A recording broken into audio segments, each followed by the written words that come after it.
Hello, everyone, and Shavua Tov. Uh, as we officially begin the week, not already done so. Uh, Glad to have you all on board, and we've already welcomed on board one of our friends from I almost said from the dark ages, but from ages past. In fact, a friend from a previous millennium even. So it's good to have you all here. And as we begin, let's talk to the Lord. Go ahead. Thanks, Father, for this opportunity to get together with old friends and new, for people who have joined us in person as well as those who've joined us virtually. Thank you for the time you've given to us, and we would ask that we would use it well, communicate clearly, and be able to integrate stuff we talk about in a way that will impact our lives and the lives of others in a positive fashion. For this, we're grateful because of Yeshua, our Messiah. Amen. Okay. Since that's the advertised topic of the evening. Well, I was going to say we should wait for a few minutes on this and maybe do one. We actually, thank you, viewers. We had a few questions come to us this week. That's always nice. Some of them take longer than others. We try to always answer the questions that come into us. Maybe they're not the answers that you would be happiest with, but at least we try to give it the old, I was going to say the old college try. And I haven't heard that phrase very. For a while, yeah. It's probably. Well, I used the phrase last night, clothes make the man, remember that? I know. And that in the movie of the Kingsman, the new movies, which are really cute. Yeah. He says, manners maketh the man. Okay. And then if whoever he's talking to don't do what he wants, he gets out his umbrella and like whips them with it. It's really fun. It's very humorous. Well, anyhow, fun getting sidetracked on different kinds of stuff. First of all, we have a topic for the evening, but we'll get started with one of the questions sent in. And basically what I did with these, the ones that were sent in, I put them in the order in which they came in.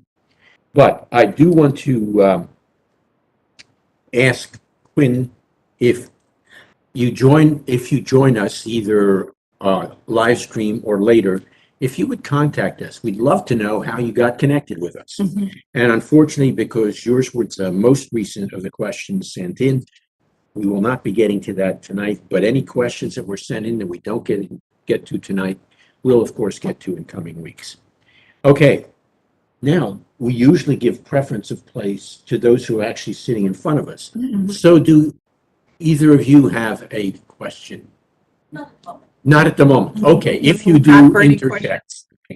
Okay, this comes from Virginia, so Virginia may pop in on us later. If not, then she knows that we're dealing with her question. It's got several parts. It has to do with, well, let me just read it from her email. People around there have been learning about Armageddon, the rapture, and the end times. Now, we've dealt with the rapture and the end times in previous sessions together, not technically Armageddon. But the more specific part of the question is, how do modern ideas about revelation, and then this is interesting, promote anti-Semitism? To how do you respond responsibly that may lead to clearer understanding? And 3, place the focus back on a relationship with Yeshua and our Creator. Very well done. And then she shares how she is shared with these people, and I'm going to read how she shares because it's right on target. I refer them to Daniel and Ezekiel because the book of Revelation, and by the way, it is the book of Revelation, not Revelations. Although it may contain revelations, the book is still the book of Revelation, because it's a revelation of Yeshua the Messiah, and you can think in terms of that in both senses of the term, of the phrase revelation of someone. Okay, she says, refer them to Daniel and Ezekiel, and there are also parts of Isaiah and Zechariah that are appropriate as well, so that's a good place to start. Then she speaks about reading the biblical text with the knowledge of who is writing, to whom they are writing, and the possible intended message about which they are writing. And that's all very important when you approach any biblical text, let alone the book of Revelation. So kudos to you, Virginia, for the right approach. Now we'll start to answer the question. I'm guessing, and hop in anytime you're ready on this one.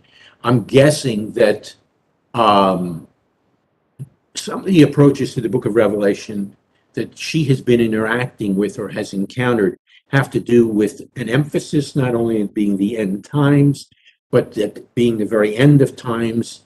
Sometimes people associate with this time period, and I put this in quotation mark, the judgment of the Jews.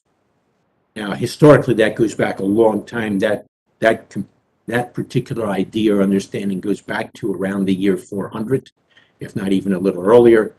So have we dealt with that? I thought we sort of summarized Jewish people as the witness people of God and Augustine in an earlier session. No, Oh, we didn't. I dealt with it at the conference we were just at. Right. Okay, so it does go back to at least the time of Augustine or Augustine, however he pronounces his name. We'll eventually find out from him someday. And this concept of the witness people of God, but I don't want to get sidetracked onto that. I want to stay focused on Revelation. If people view this end time period as a time of God's judgment on the world, but on the Jewish people as well, then of course it can lay the foundation for anti-Semitism. But there's another more specific part of the book of Revelation that often leads to anti-Semitism. And I'll reflect on this because I actually had this concept thrown in my face by someone who was behind me in a checkout line, Winn-Dixie, whatever, so a while ago. And there are two sections. I think one's in Revelation 2, one's in Revelation 3, but both are found in Revelation 2 and 3, where people are described as the synagogue of Satan. And so the phrase was thrown at me when it was discovered that I was a Jew. Of course, with this, it's easy to discover that I'm a Jew. And Surprise. I had a rant, I think is what I would call it, about me being part of Yes, it was a rant. synagogue of the Jews. That was scary. That was a scary, I remember, like, I was in a different part of the grocery store and I heard the guy yelling. And I heard what he was yelling about, and I'm going, okay, probably John's the target of this. And it's not a good feeling. All right, I'm just going to pick up the one that's in chapter 2 because that's the one I found first. It's Revelation 2. It's the letter that's addressed to the congregation or assembly at Smyrna.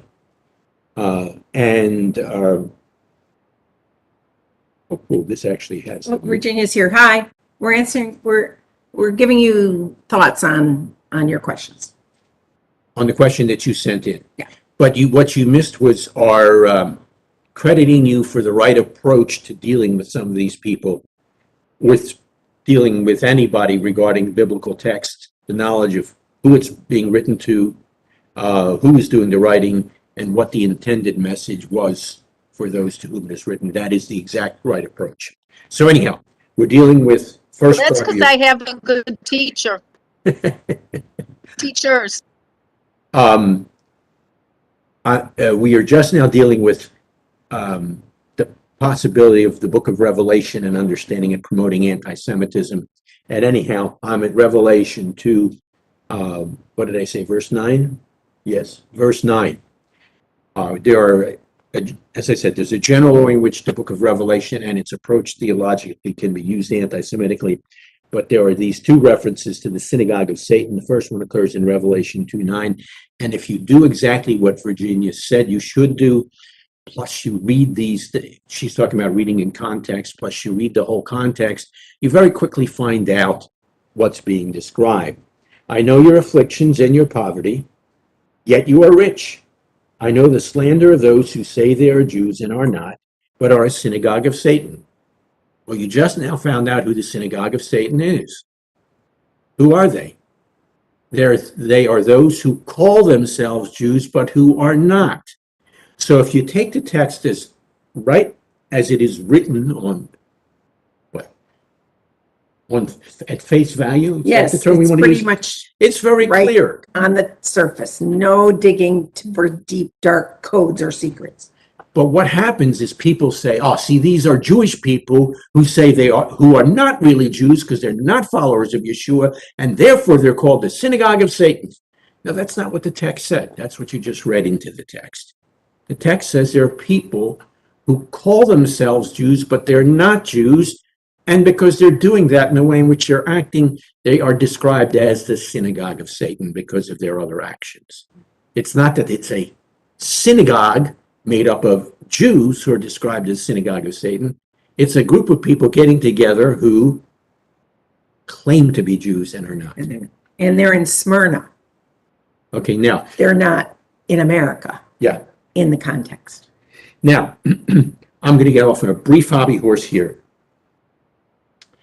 I mentioned, just because it's very current, I mentioned in the Drash last night that there's this text in Hebrews chapter 10, verses 25 or 26, and don't remember at which point it is. There's a similar text in James chapter 2, and I think it's verse 2, where in Hebrews it says, don't set aside or abandon the, how did they? Gather, it's usually gathering gathering to- yourselves together. Gathering, yeah, Usually you're gathering together, and those who read it say, "Oh yeah, we're supposed to show up at church." you're every supposed to go week." to church. But the Greek term there is epi-synagoge.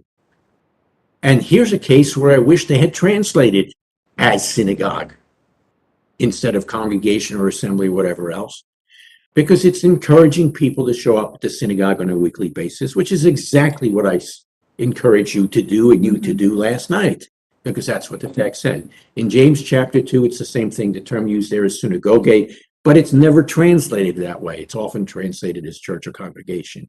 Here we have the term synagoge, and how do they translate it? Synagogue. Synagogue. That's a problem with translation. Thank you, people, for doing that. Yeah. Oh, great. Good. Yeah, that's the place where you sit. Yeah. Yes, in conjunction with Satan, then it's translated synagogue instead of the way it's translated everywhere else in English translations, gathering or group gathering or assembly. This is what we like to call inadvertent anti-Semitism. And it's exactly on this topic that we were talking about at a conference we were at last week in North Carolina. And people don't realize that they're doing it. They're not consciously hating on Jews. But the comeuppance of what they've done just leads to more misinformation and confusion, and Jews deserve what they get attitude. Okay. Part B of the question, how to respond responsibly that may lead to clearer understanding. It's the exact approach that we commended Virginia for. That's how you respond. You also respond by doing what we just did with Synagogue of Satan, reading the thing in its context. And you also have to respond based on the larger theological approach that's being taken that we started out talking about relating to this question, and that is, when you look at the end times in the book of Revelation, it's very clear. It is not a judgment on the Jewish people. It's a judgment on the world as the world winds down. And the texts are very interesting and not always very clear. Oh, one other thing I should have mentioned, we've said this about the book of Revelation before. You need to understand not only these books from the prophets, but also some of the other writings, the Jewish literature of the Second Temple period, because those inform both the form of literature Revelation is, as well as the content found therein. And one of the key ones there, but not the only one, is the book of First Enoch. Okay, clearer understanding. Oh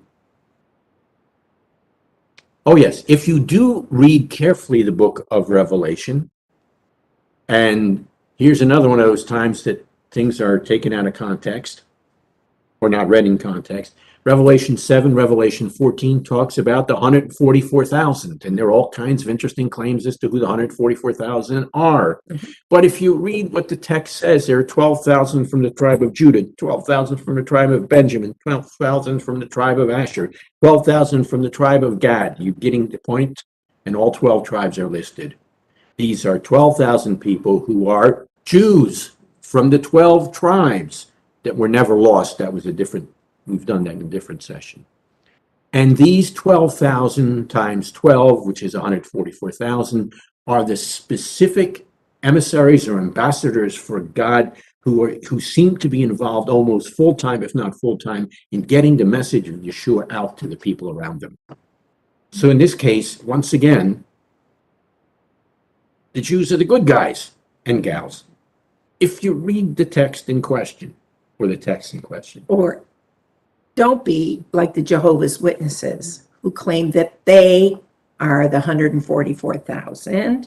And they said that Yeshua was going to return, I think, in 1927 or something like that.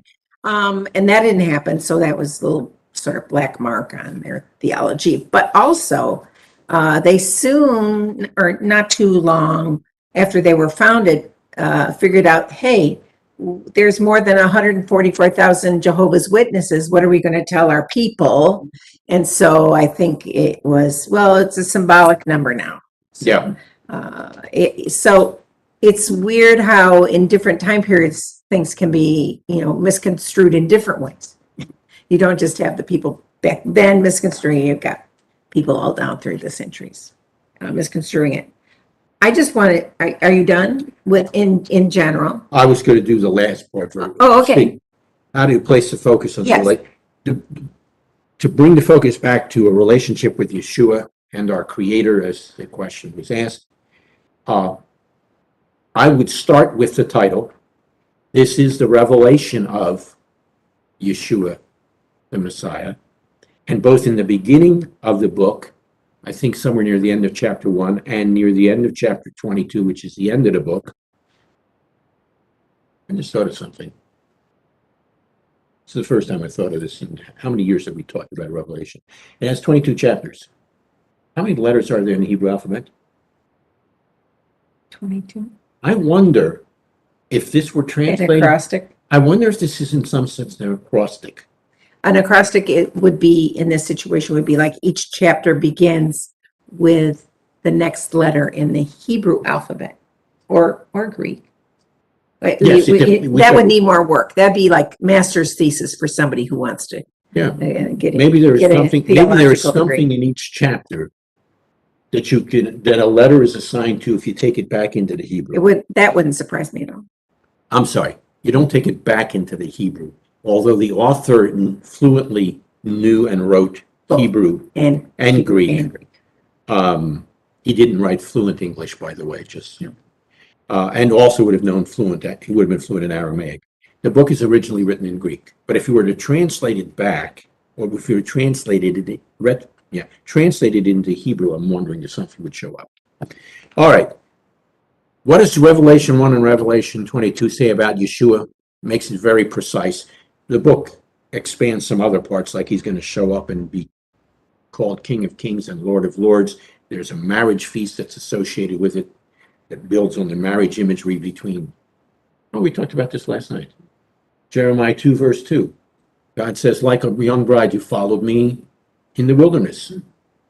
So that bridal relationship goes back to Israel and God. But anyhow, all that relates to Yeshua in Revelation, but he's called at the beginning and the end the Alpha and Omega, that's Greek, the beginning and the end, the first and the last. So, we want to take the message back to a relationship with Yeshua and our Creator. Oh, welcome on board, Barbara. Then what you need to do is go there. And if he's the first and the last, the beginning and the end, then he ought to be, for all practical purposes, the beginning and the end of where we focus our attention, loosely speaking. All right, now, that was the last thing I was going to say. Okay, so I in general, if someone brings up the topic of, well, what about Revelation? Yeah, what about it? Number one. Number two, let me give you our experience in that back in the late 60s, everyone was sure that we were entering the end times, including me. I won't speak for you, but But we need to tell them we were only 8 and 9 years old. And I was extremely young. And a bunch of best-selling books, not just Christian best-selling books, but best-selling on the New York Times list, books came out and talked about all the titillating and interesting things that you could read in the book of Revelation and that proved it. If you went back and read one specific book, the one that most people got their hands on was The Late Great Planet Earth. You will find, first of all, people very disappointed that it wasn't the end times quite yet. They're very disappointed because the chief enemy who was going to cause all this to happen were Gog and Magog. They are mentioned specifically in the middle of Revelation. And they were, in the book, it tells you, the audience, that those are the cities of Moscow and Leningrad. And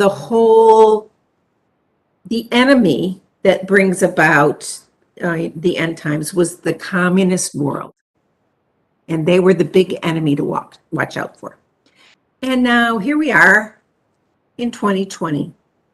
And where is the communist world? It fell apart. I mean, there are communist countries, but the world system that was communism is in pieces, and every communist country does their own little takeoff on communism. Only to tell you that please be careful of people trying to sell you books and TV shows and videos, and please be careful. Don't send them money. Don't buy their book. It will not give you anything that you can't get from reading the scriptures. Here's a condensation. The United States of America is not mentioned in scripture. Anywhere. Nowhere. Sorry. We're not in there as a country. And people prior to the 60s said, well, we're represented by Europe, and there are European countries in there, in the Bible. Yes, there's Italy, Rome, Italy, there's Spain is in there, there's mentions of other European countries. We're not Europe. Is that fair enough to say? We're not in the windshield of what the scriptures are looking at. Please do not buy books that tell you that a president is mentioned over here in scripture. There's no American presidents talked about in scripture. I'm deeply sorry. So I hope you don't feel like you're totally out of it and who really cares about the Bible because we're not mentioned in it. You know, we have to stop being, that's new and amazing. Look at that. Nobody's ever seen that before. There may be a very good reason why no one's ever seen that in that particular portion of the scripture, because it's not there. It could be. People have argued about what the book of Revelation means for 2,200 or however long to go back. And also, I wanted to tell you, this is a cautionary tale. And I've said this before, but I think it's so important for us to get our minds in a better spot and to see 20, I'm sorry, I can't think of the year. 2022. Thank you. Too many twos. Yeah. 2022. Here's the thing. we desperately want to think that we're part of the end times. We desperately want to think that Yeshua is going to come back and make the world right again, to really rule us from Jerusalem. And a lot of us are looking forward to that time. And I think that's appropriate. That's very good. Here's another generation. During World War II, one of my professors at seminary would tell the story every semester in class. He said, He wasn't telling the story during World War II. No. But he was telling the story about World War I II. was not alive in World War II. That's why I wanted to make that clear. You're just a mean person. My sister was alive, but we're not even going to talk about her. He would say this: my church that I grew up in, wonderful, Bible-believing church, very, very strict and stern and really sticking to the text of the Bible. And in my church during World War II, we knew who the Antichrist was. They were sure. They preached it from the podium and pulpit, and everybody knew that what the deal was. Don't you want to know? Well, they figured it out in about 3 different ways, which he would put on the board for our enjoyment.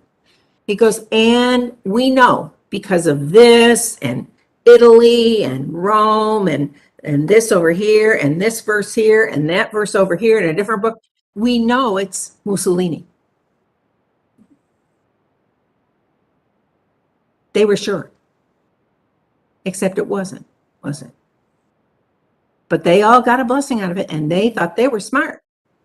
And they knew things that other people didn't know because they studied the Bible. Mussolini. Remember how he ended? His people rose up against him and they hung him and they put him in the city square, him and his mistress. And he was a bad guy. He was Antichrist-like. You know, we say people are Christ-like sometimes, and that he would be Antichrist-like. But he wasn't the one. And we in America have to remember this kind of thing. We may have worked it out perfectly. And in theory, and we get our verses and we get them from all over and they all add up to be 666. Except I don't think we'll know till we get there. I'm desperately sorry about that. I'm really sorry. But I think we all have to learn to live with being dissatisfied about when the timing of Yeshua's return is. And there's something that people used to say is sort of their everyday answer to why isn't Yeshua here? Certainly he's going to come down and interrupt this situation. And then he doesn't. It's not the time. And we have to learn to live with that. And I believe the phrase that you don't care for very much is maintain until he comes. We're on duty until he returns. That's what our job is. We're on duty. We're not going to, run and jump up and down and sell books on stuff just to either make money or help people feel better, because maybe they shouldn't feel better in certain situations, if you catch my drift. See, Barbara's nodding because, she already figured that out. So be careful about those who are trying to sell you things based on their new interpretations of what the scripture says, because normally they are very bad theologians, and normally they are very bad at understanding the original languages that the Bible is written in, and they're taking their English Bible, and then they get all sorts of malarkey out of it. Is that fair enough? Fair enough. Okay, now, as to the advertised topic for the evening. And by the way, I need a drink. and you will find that there is some, how should I put it? A slight overlap with the question we just dealt with and with the topic of the evening. So. Oh, you want me to go? Okay. Here's the deal. Let's think of the overriding question. We're going to think of an overriding philosophical question. If let's say we decide that we would like to film have a film, a movie about Yeshua during his lifetime. Okay, so we make this decision. We get millions of dollars, and we decide we want to make it as good as we can possibly make it. What are the things that we need to take care of as we're thinking about what we need to produce this movie? What's the first thing a movie needs outside the money? Don't even bring it. Okay, now I'm going to interrupt for just a second because this thought occurred to me. In case you're wondering why we are speaking in this fashion and why we feel we can speak about this issue in this fashion, both of us have degrees, university degrees in radio, TV, film. Okay, so that's part of the background we bring to this. So now go So ahead we're and answer coming the question. from a film background. In fact, my degree is in film history and criticism. So although I've made millions of dollars over my bachelor's degree knowledge, it does give us, I think, a little bit of a different outlook on than your average person in the pews would have it. That reminds me. So pews are like pew, pew, pew. Never mind. Never mind. See, I'm very oriented toward films and movies. All right, back to what we need. What is it that we first need? What is it that prompts the making of a movie usually? First thing you have it in your hand. You give it to somebody. Scripture. No, I'm talking about a plain old movie. But you got it halfway right. Yeah. Script. The script. Thank you. The script is what guides everything, correct? And so the producers, the people who have the money and have the wherewithal and the power in certain cases, they look at a script. And if the writer has been smart or the writers have been smart, if they want to know about Yeshua, they've gone to scripture. That would be extremely helpful. Right. What else after the script? What else do you need to make the movie? Boy. The Holy Spirit. Yeah, let's just say an average movie at this point. Once again, Actors. you need the actors, correct? That's very important. You need who's going to be in charge of making the movie? Director. The director. And usually in consultation with the producers, the director will choose the actors, right? And they have to have an eye on the box office draw of particular actors. Okay. What else? What other kinds of professional people do you need to bring into the process to create what's going to be seen on the screen? This is really good. The Oscar nominations just came out. And here's your hint. Who gets Oscars in the film world other than the actors and the directors and the best picture? What other kinds of people do they bring in that they would need to make a movie? Makeup and Makeup, good. costume. Videographer. Costumes, good. What else? I heard another thing. Videographers. Yes, cinematographers, videographers, correct. What else? Any other technical people? Lighting. Lighting, absolutely. How about if you wanted Yeshua to make the water into wine? What do you need there? A miracle. Special effects. Yeah, miracles are created on the screen by special effects. Okay, all those kinds of people. And what those kinds of people bring to the movie is added to the script. The script almost never gives you anything other than words. And it will say very helpful things like close up on Yeshua's face. That's the kind of stuff that's in scripts. It's just not very specific.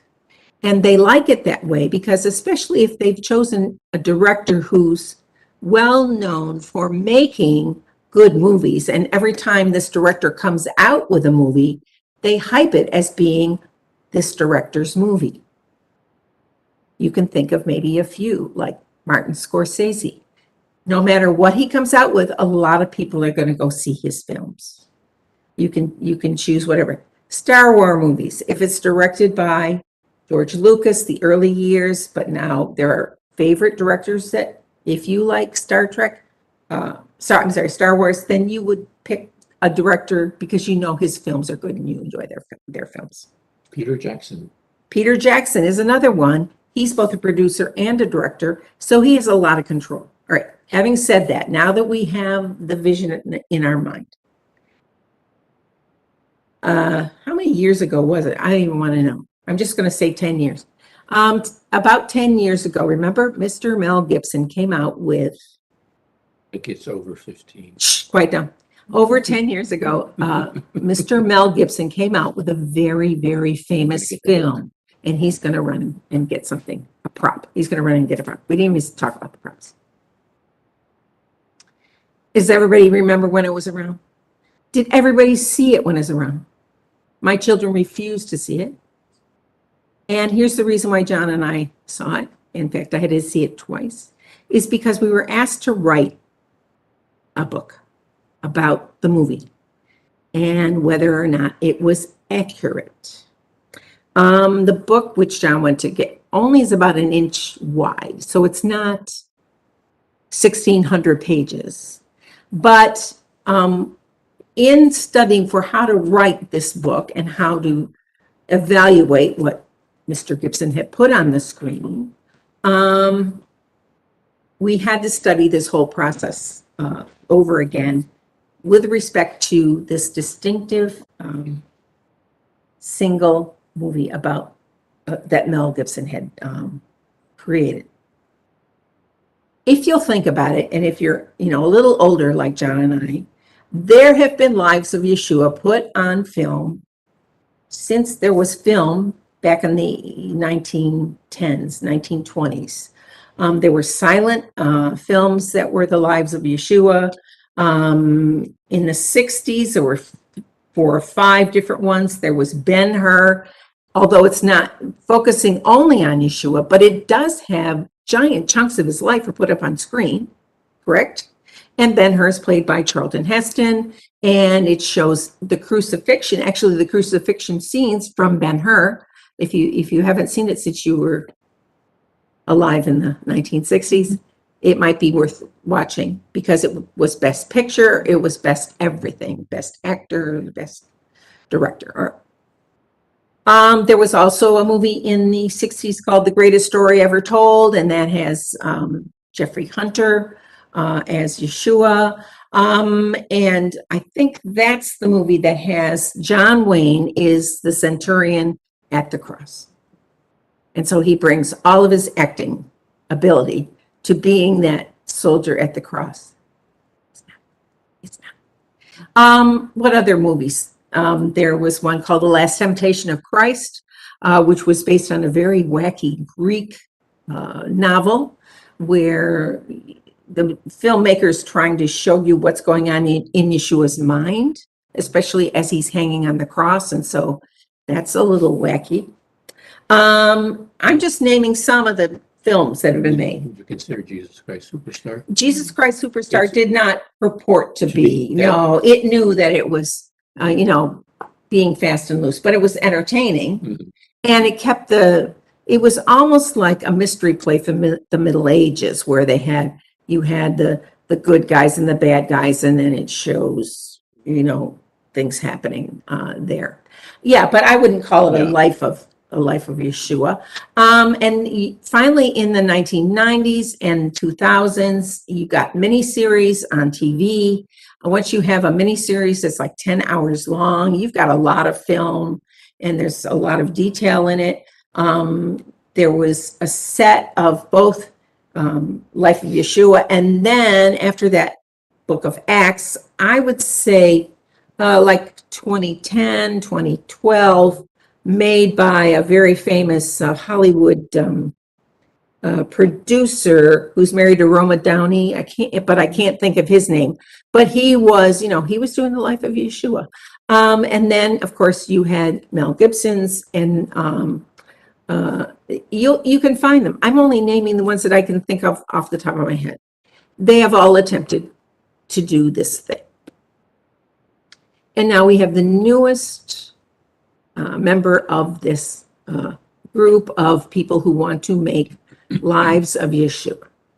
And we only heard about it in a conversation over Christmas time, so relatively recently. And we were happened to be, and a couple people had seen it. It's called The Chosen. And it has become big on the internet. And it is made by, it seems, he's a very nice Christian person who has made a mini series. So this is going to be, I would say, at least 10 hours of film. With what he likes to give the audience is more of a modern consideration where the disciples are bickering on screen. And they are questioning, they're always questioning. And so you see them questioning and sort of having little fights, arguments break out about what he just meant by what he said. And this, I think, is seen to give it a more modern, up to date, like Yeshua and his followers that we in 2012 or whatever the year is, 2022, can identify with. And because John and I hadn't seen any of it, we're sitting there like this with the worried look on our face. And so I think what I said at one point, I just threw out a few things that they usually get wrong. All these films usually get certain kinds of things wrong. What were some of the things that we were asking? Does he do this? Does he wear a kippah? Do the Yeshua and the disciples wear a kippah? Or just the Pharisees? Or just the bad Jews? There's always in these films, and that includes the miniseries, the good Jews and the bad Jews. It's always presented like that. Do you understand why they would present it like that? The good Jews are Yeshua and the disciples, and Mother Miriam, and Mary Magdalene is a fallen woman. They're the good Jews.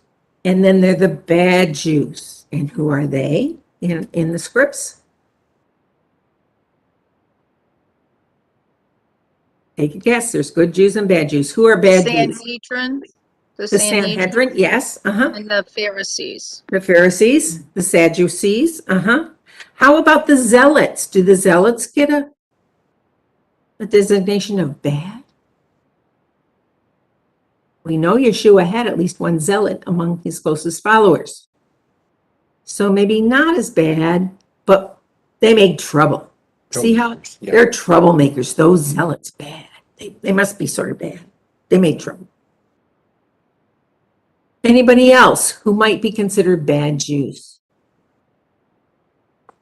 If Herod appears, King Herod, in the film, he's considered a bad Jew, even though probably not raised Jewish at all.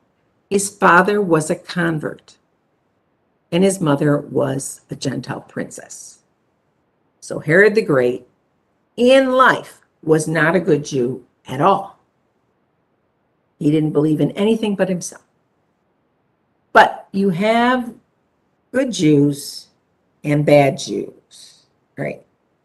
And how these two groups are portrayed in these different versions usually doesn't differ. It's usually very clear when you see them. If you just see characters on the screen and they didn't even say anything, what do the bad Jews look like? How can you differentiate them from the good Jews? How do you think? What about that? So the bad Jews. Oh, yeah. Well, you do want to. Okay. I think they could see this picture. Yeah. Now, before I show you, this happens to come from an article that has to do with Yeshua's trial. And it occurred, in all fairness, in Christianity Today. Now, the author did not choose the picture. Somebody on the editorial staff chose the picture to go along with the article. But here is this is how the evil Jews or the bad Jews look. Okay, and then hold it steady.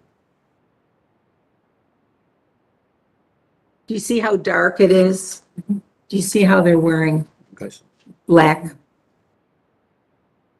And they have their heads covered. They have things all over their heads, And lots it of looks things like on they- their heads. Prayer. Looks like they have. Would that be the prayer shawls over their heads? Sometimes it is and sometimes it isn't. But they do have at least the prayer shawls around the talit around the neck, if not over the head. Yes. It's very clear in each of these films that this is the way it's traditionally been done. I'm not saying any one of them is better than another, but that the bad Jews are dressed in dark colors and they look stern and mean, whereas good Jews are in light colors and their heads are free and their wind blows through their hair and they're always out in the sunshine. You never see, in fact, I would love to see a scene where you have Pharisees and Sadducees out in the sunshine talking to disciples. That would be so refreshing. I would cheer so loudly, you would hear me at your house. It never happens that way. It never happens that way. Another group that also gets portrayed usually are the Romans. The Romans, especially the Roman soldiers. If you wanted to put Herod into what he looked like in real life, he would look Roman. He wouldn't look like a good Jew or a bad Jew. He would look Roman. So this is just an idea of the kinds of things outside of the script. Outside of the script, you have all these other considerations. Mel Gibson loves to put the bad Jews in the dark. Every time you see one of these nasty bad Jews, it's never outside in the sunshine. They're always in the dark. They're in the shadow. In The Chosen, they're either in the dark or in the deep shadow of an unlit alleyway. There are ways of presenting these people who are in a story we know pretty well, at least the arc of the story. We could tell you, what happens first, what happens second, and then how it ends. Yes, dear. Hold your thought. Just so you're aware, and we're going to be perfectly frank, we've seen only one episode of The Chosen. Yeah, so I'm this not is going to being say the derived. whole thing. This is being derived from the episode that was seen, but unfortunately, as Patrice mentioned, it is far too common in all kinds of scenes about these kinds of movies. Go ahead. Okay. So, well, let's leave that there for now. Here's what I want to tell you. In a certain way, any of these kinds of movies or miniseries are part of a whole realm within Christianity of things called passion plays. And from the Dark Ages, all straight through to till today, you can go and see passion plays. And passion plays, no matter where they're put on, the most famous one is in Germany, and people every 10 years, they put it on for the public. And if, you can get flights to Germany and go see the passion play. But there's other places around the world that show a passion play. So within the course of about 2 hours, you usually get the last week of Yeshua's life. And when Mel Gibson called his movie The Passion of the Christ, he's alluding, and he knowingly is alluding, to these passion plays that were put on basically within the Catholic Church down through the centuries of passion plays. As you might imagine, I'll give you a for instance. So in the 1930s, Hitler took a special trip with his posse, his buddies, to see the passion play in Oberammergau, Germany, the big giant passion play. You can still go now. And he loved it. He loved it. And who out of the whole cast did he love the most? You'll be surprised, I think.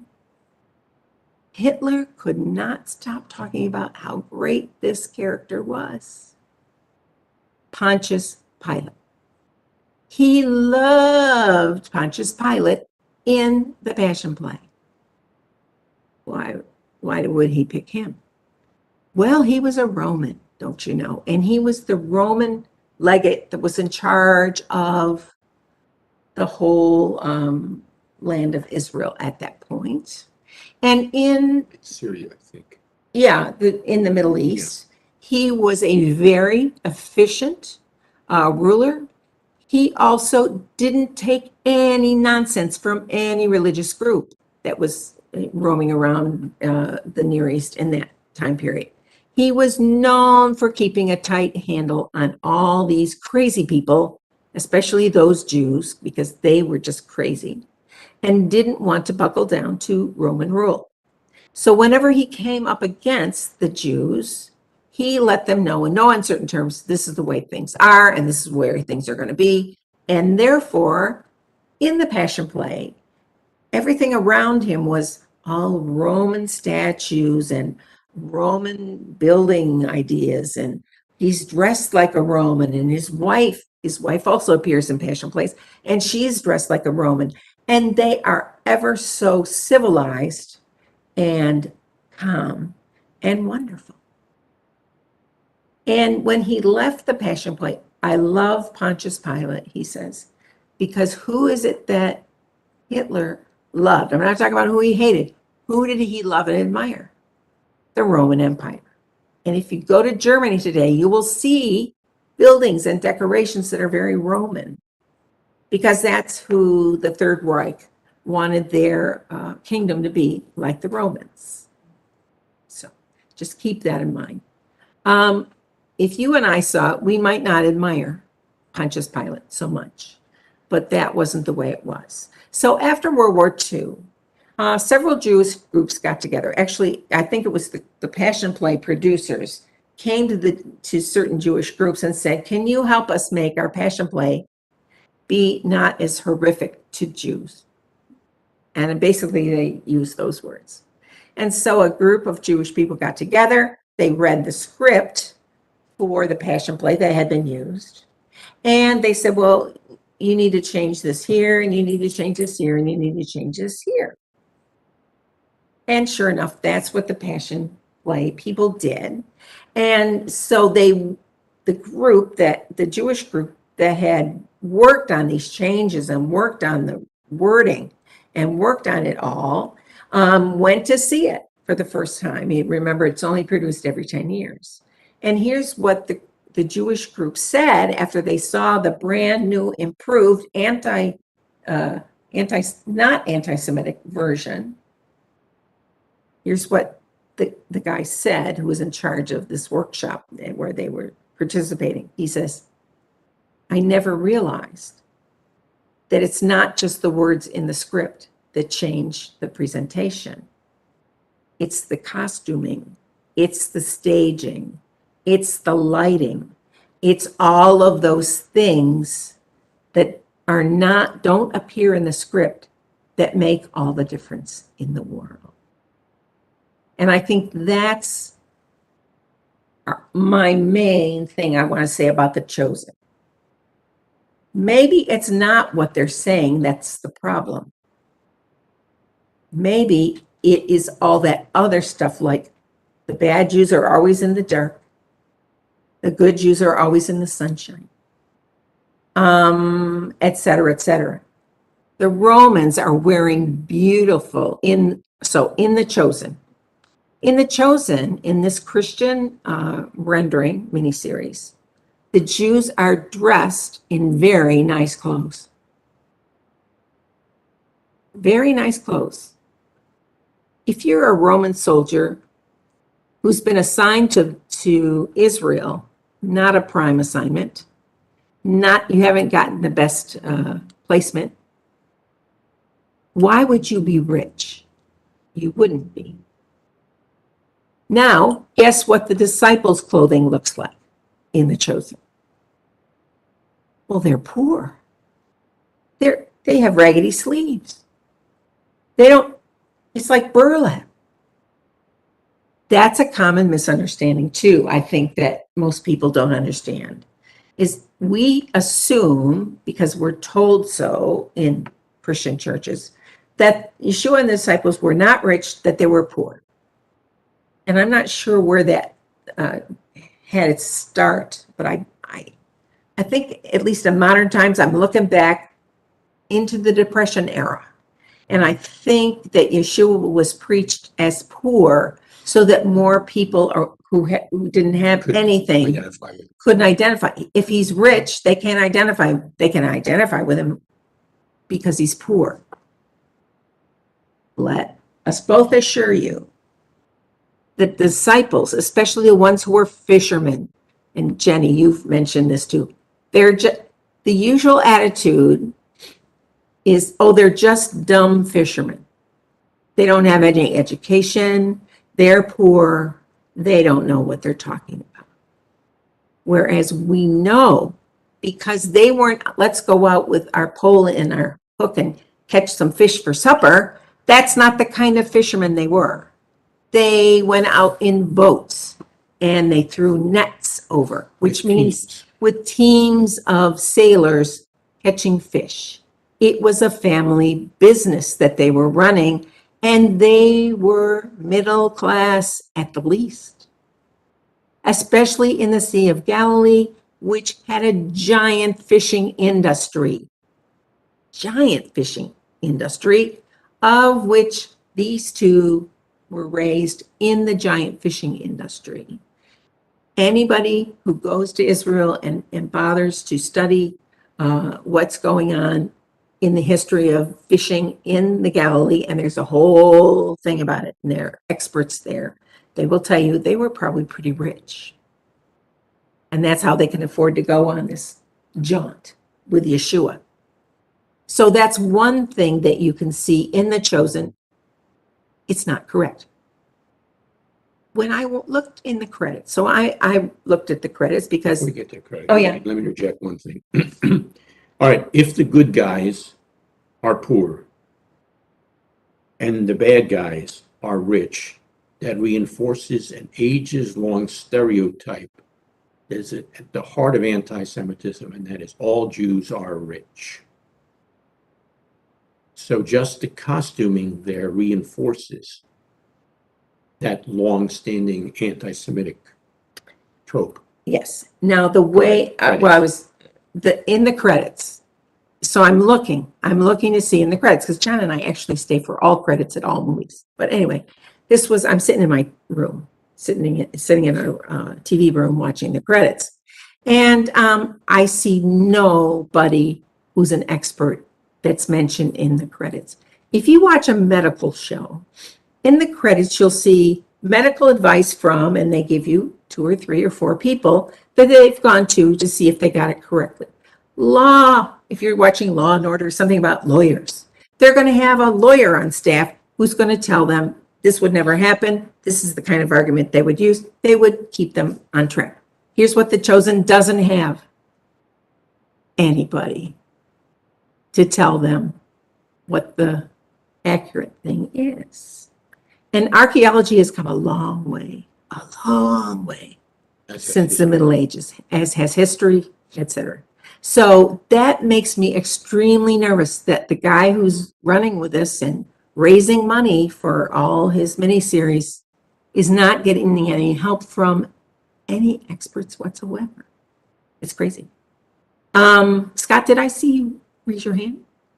Yeah, I just, when you guys sent out this topic for tonight, I did a little research myself, and you just happened to mention experts, and I seen that the guy that directs and produces these did consult with a guy, and I don't know him, maybe you do, but Rabbi Sobel of the UMJC.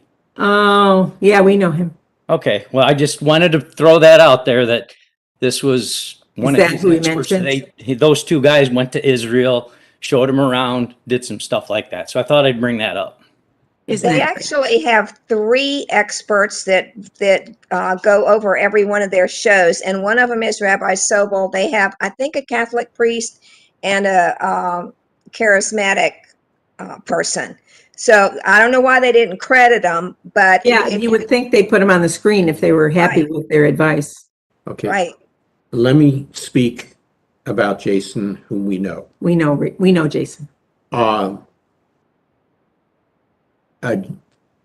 Jason achieved his ordination as a rabbi through the Union of Messianic Jewish Congregations and I think he may have achieved it when I was the head of the credentials committee there. There's a certain amount of work that is necessary to go into that. And Jason certainly did well in that part of it.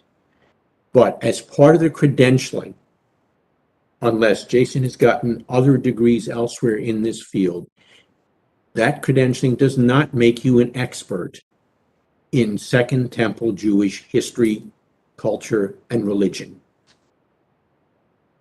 That's part one. So it's good that this guy reached out to someone from that background. That is good. I wish he was prouder of those people. Yeah, and it would have been good if that would have shown up on the credits.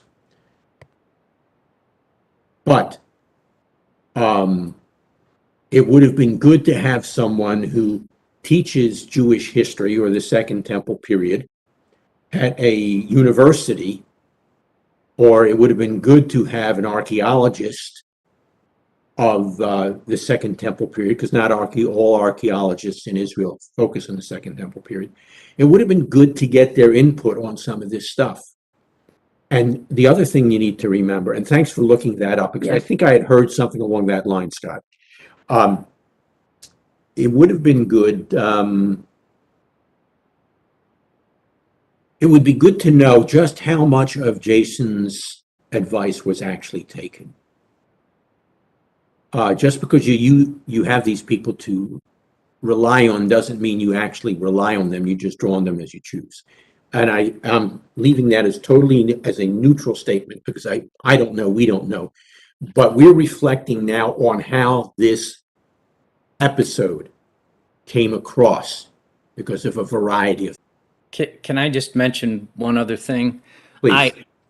You guys mentioned you've seen one episode. Again, I did the same thing like you guys did, because I'd never heard of the program. And this thing is, I guess it's going to go over 7 seasons, and they're working on 3 seasons, right? They're working on the 3rd right now. Mhm. So I went out and I started watching this just yesterday. I watched 3 episodes of it. Oh, And the main star in it, other than Yeshua, is Nicodemus. And he does teach his crew right out in the broad daylight. It's again, I'm not trying to cause any trouble here, but he does teach out in the daylight. Yeshua goes to a Sabbath dinner. They have head coverings on. They have tzitzit, et cetera, et cetera. I just wanted to bring that up because I watched a few of them too. I kind of like the show myself, but you know, I do agree with you. When I first seen it, and they have all the Pharisees and those guys with the tallits over their heads, and very distinctly Jewish, where the disciples and Yeshua himself are, like you said, bucolic, if you will. that's a great word. I love that word. That's perfect. Yes, they're out in the sunshine and talking amongst themselves like normal people, where the Jews are in the shadows. And they have these very fancy outfits on. They're very, very well tailored and black. Here's another tidbit. Black was not a color worn in that time period. In that part of the world. Sorry. Black was not. How do we know? How can we be sure? And who knows about this? Here's how you produce black during that time period. You have to dye a single piece of material with every single colored dye. Not all mixed together. You have to dye them this color, and then you dye it this color, and then you dye it this color. You have to dye it about 5 times to get black. People didn't wear black back then. Mel Gibson has Mother Miriam wearing black and looking like a nun. She has white around her face and everything else is black. Why would he do such a thing? Because he's extremely Catholic. The good Jews did not wear kippahs in his movie. The bad Jews wore kippahs in The Passion of the Christ. The Chosen is sort of even going in the one that we saw. You couldn't figure out who was a Sadducee and who was a Pharisee because they all were alike. Now, he will explain to you in 3 minutes why that is laughably wrong. They don't look alike, the Sadducees and the Pharisees. But let me say one further thing about the look.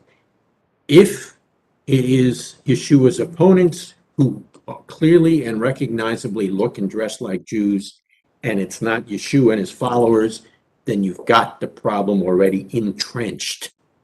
Because then the bad guys automatically get recognized as And they Jews. look bad, and the good guys. And the good guys who are Jews now look like non-Jews. You see the problem? They look more modern, the way we picture them in Well, Christmas pageants and things. but my point is that they look like they are no longer Jews. They've graduated. Just to be helpful, because it happens to be here, and I use this, by the way, as a handout and used it in the class 2 nights ago, if I'm not right, Barbara, the Jewish sects handout. It's a summary of the 4 main groups: Pharisees, Sadducees, Essenes, and Zealots. This will take a little longer, 3 minutes, because it's going to take me more than 3 minutes to read that. I don't think you need to read all of it. But Okay, but I'm going to highlight some of the things they believe, these particular 2 groups. And you did tell me I should also tell them about how many groups there were at yes, that time. that would be. So I'm going to say that out loud so I remember. Okay, it talks about the history of these groups. Quick word, and this is drawn from Thursday night's class as well. These 2 groups came while they were movements that were like these groups prior. These became official parties, official groups in Israel during the reign of John Hyrcanus, who was the son of Simon, Judah Maccabee's brother, the oldest of the brothers, and in fact, the only surviving brother. John Hyrcanus, 134 to 104. BCE. BCE. So these became official parties back then. The movements in developmental form go back earlier. Okay.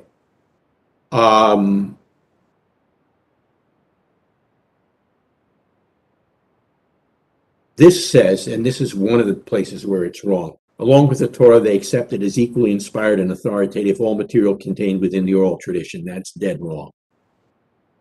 The material that's found in the oral tradition was, in fact, an important part of their beliefs, but it was not equally inspired with what we have is the written Torah, and there are phrases that distinguish that. On free will and determination, they held a mediating view that made it impossible for either free will or the sovereignty of God to cancel each other out. Interesting. They had a rather highly developed hierarchy of angels and demons. They taught that there was a future for the dead. They believed in retribution and reward after death. And in effect, they believed in the resurrection from the dead or of the dead. They were, and I love this, they were champions of human equality. This idea of what is called nowadays egalitarianism, men and women being of equal footing. And a lot of people don't understand this. Even the Pharisees got that right. Okay. The emphasis of their teaching was ethical rather than theological. That's important. Now you begin to see the differences. Sadducees, they denied that the oral tradition was at all authoritative or binding. They interpreted the Mosaic law more literally than did the Pharisees. Now let me back up. If they felt that the oral tradition was not binding, then guess what they would not have been wearing? Talit and kippah. They would have looked different. In the picture I showed you and in the scenes in Chosen, you cannot tell the difference. Anyhow, they attributed all to free will. They argued that there was neither resurrection of the dead nor a future life. They did not believe in angels and demons. Only the books of Moses were regarded as canonical scripture. So no prophets, no writings. So these people had two different sets of beliefs, and they looked different because of the beliefs that they were involved. They were antagonists. They were, in fact, the heirs of what in the Maccabean period were, yes, they were antagonists. And this is what flipped that to me. Sadducees were very much aligned with, and in fact derived from historically, the Hellenists of the Maccabean period, whom the Maccabees fought against because Hellenism was what was being imposed on the Jewish people to turn them from Jews to something else back in the Maccabean period. Now, that kind of thing continued on into the Second Temple period between the Pharisees and the Sadducees. This delightful study Bible, and it's got a lot of good to it. As with all study Bibles, there's some really bad things as well. But this is a lot of good to it. It's worth getting. Only mentions four. It mentions the four that Josephus mentions. However, during this time period, there were, according to those who have written about Second Temple period history, at least 24 different groups. Not 4, but 24 plus. So, is that sufficient and short enough of time? Yeah, Okay. I think so. And just adding to this, the sentiment about the Pharisees vis-a-vis women. In the episode that we saw, there was obviously a guy dressed in black with jewels all around his neck. So he was supposed to be that the bad Jew is complaining that Yeshua has many followers among the women, and you see the scowl on his face as if that would be like the last straw. That now, a good part of what The Chosen has is that women are on the screen along with the disciples. Okay, good for that. Good for that. But I think we also need to see that when you have Yeshua and the disciples and the vision, which is, I think, correct. The idea is they're roaming throughout, especially Galilee. And he's having like rabbinic classes outside in the fresh air. And then they're there when he's giving a sermon. Yeshua is giving a sermon. And that is correct. Thank you, Jason, and whoever else. That would be fine. But we also need to understand that it wasn't just Mary Magdalene. It wasn't just Mother Miriam.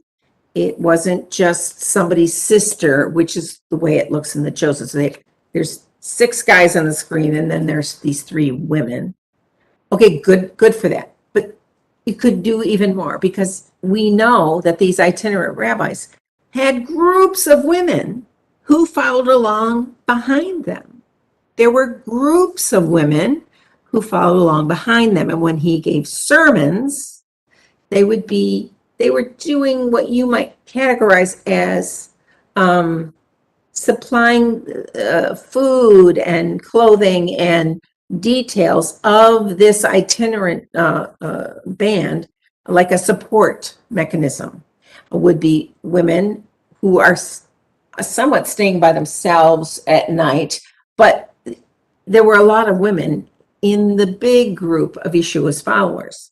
And to posit that a bad Jew he's complaining that women are not allowed. How dare they include women? See, it's giving you an icky feeling. It's yet another problem with these bad Jews, where the good Jews don't have this problem. And it's so insidious. It's so out there that when I realized from what I saw that he wanted to make 7 more seasons of this, if enough people see it, then they will think in their minds that what he is presenting is the way it really was. It's going to be even harder to talk about historical events and the sociology and the psychology of the times. It's going to be very, very difficult to break through with factual material that is more in line with the way things would have been. at a lot of different areas. Is that? That's fair, and I want to build on what she just said in two ways. Number one, and this is building on stuff that I talked about last night in the drash, and I talked about Thursday night in the class, interestingly enough. One is the clothes.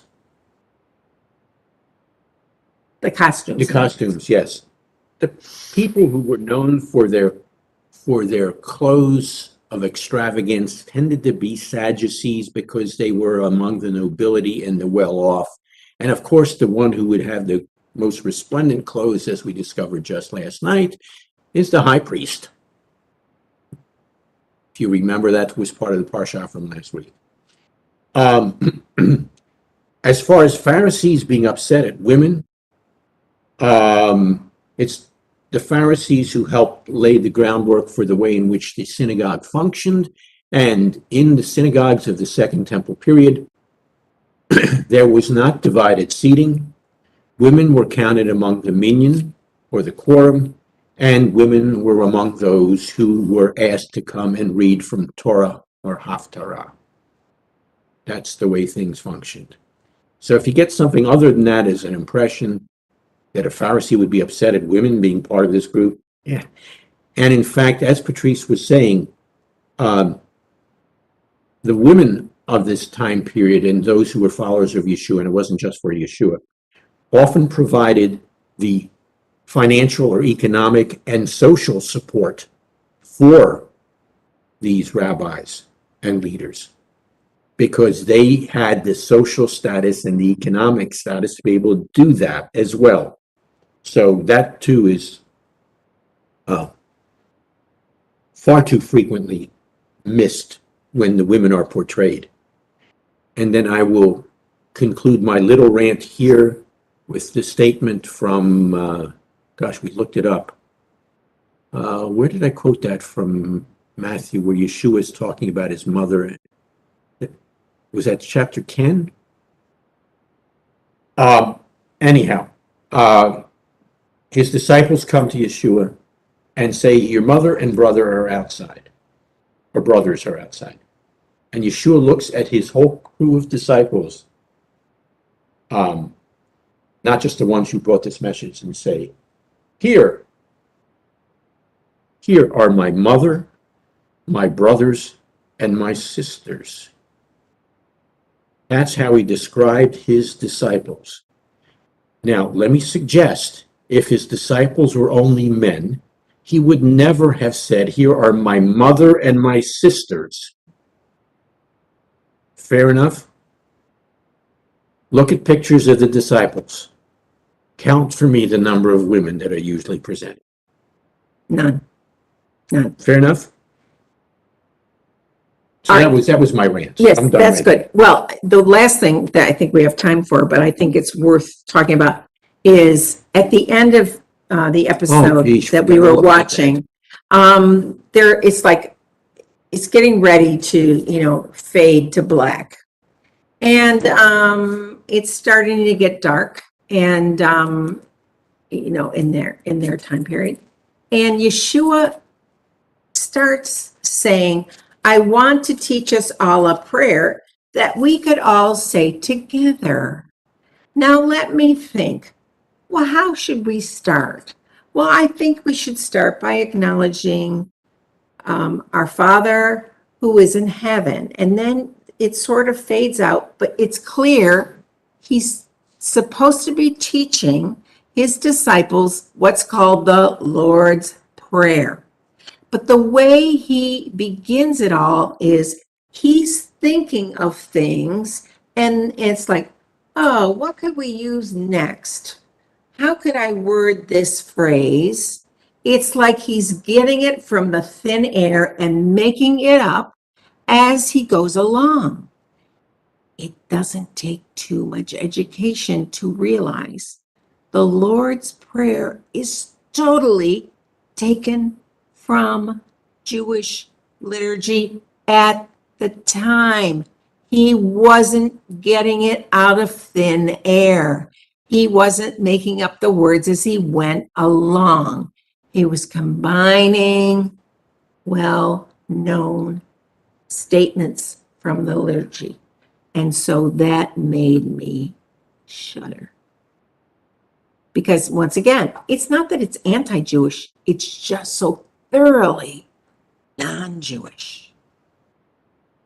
A Martian who showed up in the middle of that story would be adding some flavor, but otherwise it's just these good Jews who make it up as they go along and the bad Jews who read it out of a book. And once again, what that does, and this gets us back to something we addressed earlier, is, oh, look, how unique is Yeshua and are his followers and are his teachings. Why? That's because Judaism couldn't live up to the standard, or Judaism itself was not up to the standard. Something new and greater and better, and therefore the lesser is to be set aside and shucked. The old goes away, and behold, the new has come. So what it does, these kind of presentations then demean and diminish Judaism and Jews. I would challenge you to do something, because we don't have the time to do it here. Take a look at the Lord's Prayer. I'm looking at the version in Matthew chapter 6. It begins at verse 9.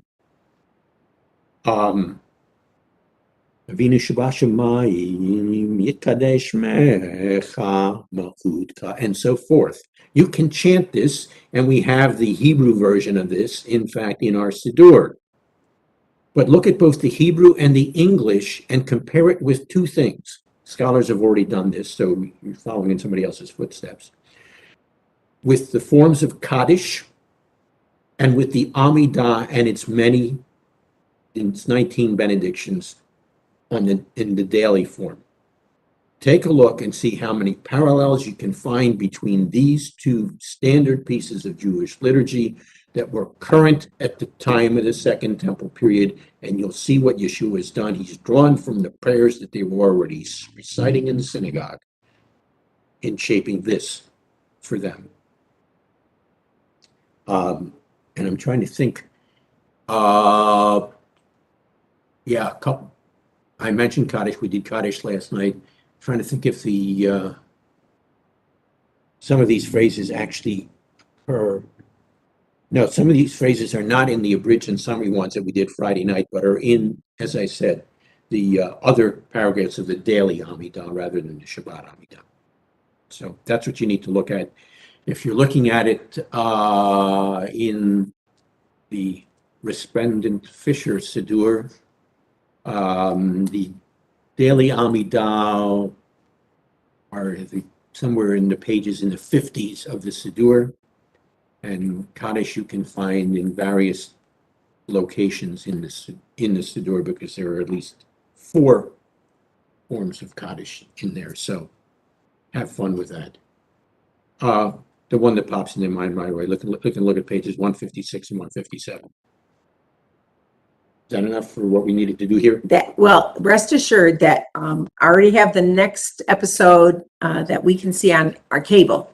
We got it off cable TV. I don't want to tell you what the channel is because I don't want to give you the impression that Mormons are Christians.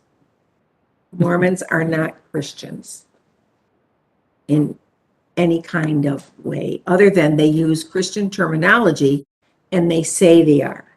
But the minute you study them for more than 10 minutes, you'll see big fat problems that show that they're not. So what we saw was on a Mormon station. Now, let me just validate why she can say that. She took a semester-long course in grad school from Mormons who were no longer Mormons, but were teaching Mormonism and comparing it to Christianity, which is what they had become. So she's not just pulling this stuff out of her hair. Out of my hair? Yeah. But anyway, you can see it on the internet from what we were told. And I assume, Scott, that's where you saw it, was on the internet. Yes, they are planning on making 5 or 6 more. I guess 2 is done and 3. And of course, he's asking for money, the guy who's making them. I'm even of the opinion that once we see more things specifically, we could write to Jason and tell him why we are disturbed that his influence has not been as good as it could have been. I will say this. Or was not heeded, Or perhaps. was not heeded, that's true. And once you have a guy who is doing all of it himself, even though he says he has buddies that are helping him, it's the quality of the buddies. Here's what John and I have said for years. Okay, go ahead. Just a quick, remember that some of the people he's also drawing on are Catholics and charismatics, not just this Jewish dude who happens to be a Messianic Jewish rabbi. If he's trying to please and draw on all the sources, then some of the sources are going to be totally unprepared to advise him correctly on what's going on. So, go ahead. If you go on just one tour of Israel with one person, you can't possibly get even 1/50th of stuff that's there to get. And number two, which both John and I know perfectly well, if you get taken on a Christian tour, it's a different tour and you will hear different things and you will see different places from a Jewish tour. So if you go to Israel, you should by all means go. Anytime you can go, you should go. Any tour of Israel that you'll get from a licensed Israeli tour guide will be wonderful. You'll come back, you'll say it's the best place you've ever been. It's so interesting. Everything is alive for you now, et cetera, et cetera, et cetera. It doesn't matter about your appreciation. No matter if you're Christian or Jewish, no matter if you take a Christian tour or a Jewish tour, you're going to have a wonderful experience because these tour guides are licensed by the nation and they are experts in pleasing tourists. Having said that, if you go on a Christian tour, they are programmed to have you feel happy as a Christian. If you go on a Jewish tour, they are programmed to have you be happy as a Jewish person. And trust me when I tell you, it's two totally different kinds of tours, even if you go to the same place. I bet. You get different information, not wrong information, different in information because they assume you're interested in different things. So if you go on a Christian tour, they're going to take you to churchy places. And if you go on a Jewish tour, they will not take you to churchy places so much. They'll take you to Jewish places.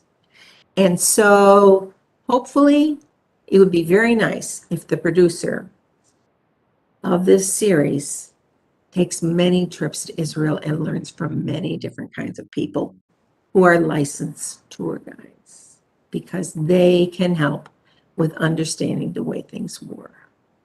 Is that fair enough to say that? Totally fair. So we'll keep our eyes on things. But yeah, here's my impression of the whole, what I saw. It was icky. I don't know of a better term. It wasn't right. It wasn't wrong. I didn't want to scream at the television. I just went, ooh, yuck. Ooh, yuck. Did you want to read something from me? Yeah, no, we didn't have time. Okay. So it's fine. Anyway, if you wanted to see our book that we wrote about Mel Gibson's, yes, Mel Gibson, see how short it is. It's only about an inch thick. This is it. And I'm sure there are many used copies that you can get for cheap. We're done? I think we're done for So tonight. now- I think we've annoyed most Now- everybody enough. However, we do want to give everybody the opportunity. Do you have any questions related to what we covered And tonight? if you think of them later, like tonight or later in the week, you can always write to us at Stump the Stars, all one word, at gmail.com. I have a comment. I've seen all of the episodes Oh, wow. because a whole lot of my friends were really into this. One of my friends was one of the original people to give money to it. It has bothered me all along. It doesn't seem to be bothering other people, and I've not been able to quite put my finger on what it is. One of the things that you may notice that I don't like is that they take liberty with scripture in the presentation of some things. When the children with Yeshua, the disciples aren't even there. I mean, they're portraying Matthew as being on the autism spectrum because they're trying to make it more should be like- relatable, I suppose, to Yeah. people. Yeah, yeah, yeah. But I've never been a strong reader. So I got through high school by watching movies of the books I was supposed to read. And it really bothers me to see scripture portrayed wrong. I know that God can make good things come out of it. He made amazing things come out of Jesus Christ Superstar, which was written by two atheists who eventually came to Christ. So I know the Lord can work good out of it, but that's my biggest concern about this, is that it's not teaching scripture correctly. And when I understand more about anti-Semitism, I'll pick up better on that piece, I think. Yeah. I was just going to say, thank you for Thanks sharing your that, observations. Barbara. Yeah. And so you're our resident expert, and we will turn to you in case we need it. Virginia, did you have a question? You're muted. No, you're muted, honey. You're muted. We can't hear you. Better? Yes. Yeah. Okay. The type of when they use the alphabet in order to write something, and each letter is used for you. There's a word that you use for it, for the type of writing. Well, it's a syllable. Acrostic? Yes, in Hebrew is a How do you syllable. spell that word? Fantastic. How do you Acrostic. spell that word? Oh, if you're talking about acrostic, where you said the first letter is like A, and chapter 2 would begin with B, and chapter 3, that's acrostic. How do you spell that? ACROSTIC. ACR. Got it. Okay. Okay. O And ACR. then, Okay, hopefully she got it all. I got it. ACROSTIC. Got it. Okay. And then the other one is, you mentioned a verse at the beginning, Revelations, where it talks about the 144,000. What, and they talk about the 12,000 plus the 12 tribes as 144,000. Where is that in Revelation again? I didn't mention the verse. I mentioned the chapters 7 and 14. All right. And 7 has the tribes, where it's 12,000 sealed out of the tribe of Judah, 12,000 of the tribe of Reuben, et cetera, et cetera. That's in chapter 7. okay. And they're mentioned again in chapter 14. Okay. All right. And okay, I got everything else. Okay, those are things I missed during the Cool. speech. Okay. And does Revelations also the things that we talked about cover Armageddon as well? Or this idea of Armageddon, does that fall into the same Not exactly. concept? Not exactly. I think you've heard me talk about in my classes that Armageddon is the Greek term for Har Megiddo, Mount Megiddo. So if you want to go to Armageddon in Israel, you can go there today. You go to the city of Megiddo, which is an archaeological dig, and you climb up to the top where the fortress is from Megiddo, and you look over this plains that's farm fields and fish ponds and very peaceful and lovely, like a giant quilt of different farmlands. And that is Armageddon, the plain of Armageddon. But Armageddon is the Greek version of Har Megiddo, Mount Megiddo. So if people don't realize that, then they're confused and think that you can't see Yeah, it it's now all 'cause it's then all secret. that other stuff, those books about it and the things they're saying about it are all a bunch of fantasy then. There's no It scripture. depends on which fantasy. Actually, the plains of Armageddon were fought on during World War I.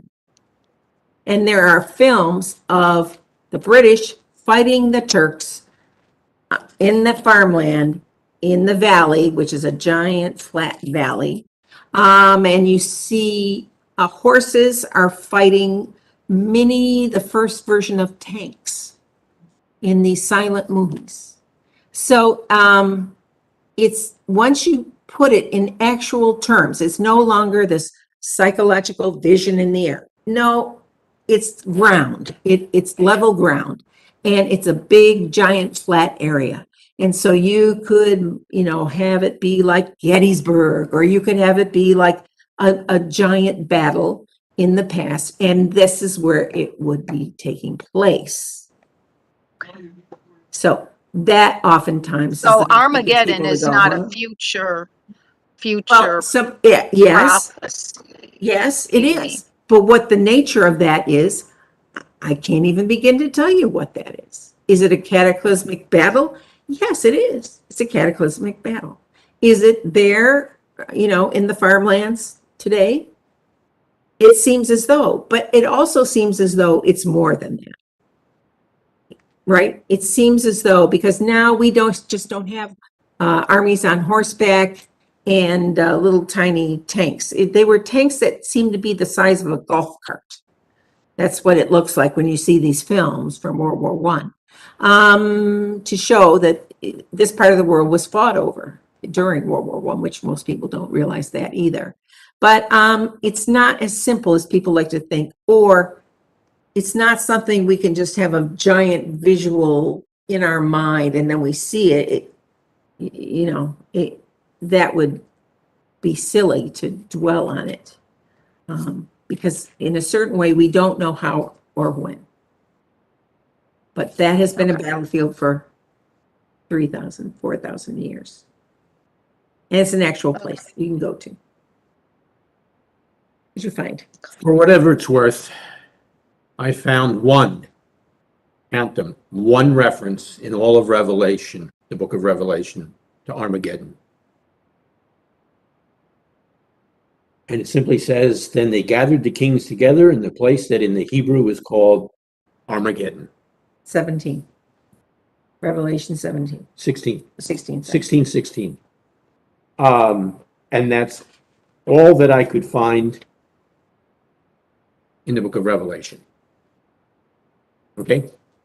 The rest is built on and drawn on from different, perhaps, prophecies of the prophets, but the actual name of the place,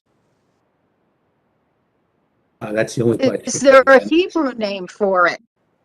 For the It's mountain? Harmageddo. Harmageddo. Har means mountain, and Megiddo is the name of the city. Okay. All right, you did talk about it. I do remember I remember Megiddo, but I didn't remember You didn't the make the connection connection. with Armageddon. And if you go on a trip to Israel, you should definitely go to Megiddo. It's a great Oh, wonderful archaeological expedition. You guys getting ready to go again? Not that we know of. We have no plans. Do we have plans? No, if we've got a dozen or so people who come and say, take us with you, then we'll, yes, I know. Tick tock, tick tock. Nobody want to come with us if we don't close. Thank you very much. I really, really appreciated that. It's our privilege, and as I said, we'll keep our eye on the chosen. And I'm not beyond the idea of sending them a letter. We can compile some things and say, ask Jason if he knows us, because he does. But yeah, it's always important that we represent the Lord in the best way that we can. It's always important. And the more we learn, the more accurately we understand it, which I think is really important. You want to close in prayer? Well, I do want to at least share this with you. If you need to go, then you should go. Yes, thanks for joining us. Thanks for joining us. No, don't wait for us. I asked Siri to hunt for me concordance like where Armageddon appears. And Armageddon appears only in that one reference in Revelation. And there is a reference in Judges 5 of kings fighting by the waters of Megiddo. And beyond that, you've got some other references to the plain of Megiddo, but Armageddon as such occurs only once in the whole Bible, at least according to this concordance. Right, because the one that in Judges, it's the city The of city. Megiddo. Okay. Fair enough? Zman lelechet. Yep. Time to go. Time to go. Thank you for your patience, for hanging in there with us, for your, your participation. Good to see you all. And we'll catch you in 2 weeks, Lord willing, and the creek don't rise. or the, Shavua Tov. Yeah, Shavua Tov. Shavua Shavua Tov. Tov. Have a Thanks. great It was week. great seeing you guys. Talk to you soon. So Wonderful nice to to see see you, you, Scott. Scott. Tודה See you רבה. next Carol. time. Give a hug to Carol from me.